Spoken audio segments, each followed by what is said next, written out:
BJP JDS ಒಟ್ಟಾಗಿ ಮನೆಯಲ್ಲೇ ಕೂತಿರ್ತಾರೆ, ಪರ್ಮನೆಂಟ್ ರೆಸ್ಟ್ ಅವರಿಗೆ. ಜಾತಿ ಗಣತಿ ಈಗಾಗಲೇ ಪತ್ರಿಕೆಗಳಲ್ಲಿ ಸೋರಿಕೆ ಆಗಿದೆ. ಒಬ್ಬೊಬ್ಬರೊಂದು ಹೇಳ್ತಾರೆ, ಏನಾದರೂ ಸಣ್ಣ ಪುಟ್ಟ ಲೋಪ ದೋಷಗಳಿದ್ರೆ ಸರ್ ಮಾಡ್ಕೋಬಹುದು. ಈಗ ಹೇಳಿಕೆ ಕೊಡ್ತಾರಪ್ಪ. ಈಗ ನಾವನ್ನೆಲ್ಲ ಕೇಳ್ಕೊಂಡ್ರೆ ನಮ್ಮದು 7 ಕೋಟಿ ಜನ ಇದ್ದಾರೆ.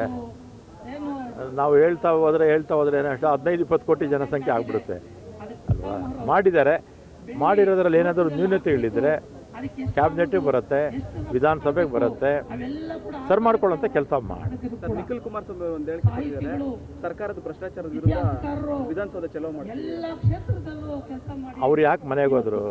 BJP ಅವರು JDS ಅವರು ಭ್ರಷ್ಟಾಚಾರದಲ್ಲಿ ತೊಡಗಿದ್ರಿಂದ, ಸ್ವಜನ ಪಕ್ಷಪಾತ ಮಾಡಿದ್ರಿಂದ, ಸರಿಯಾಗಿ ಆಡಳಿತ ಕೊಡದೇ ಇದ್ದಿದ್ದರಿಂದ ಅವರು ಮನೇಲಿ ಕೂತಿದ್ದಾರೆ.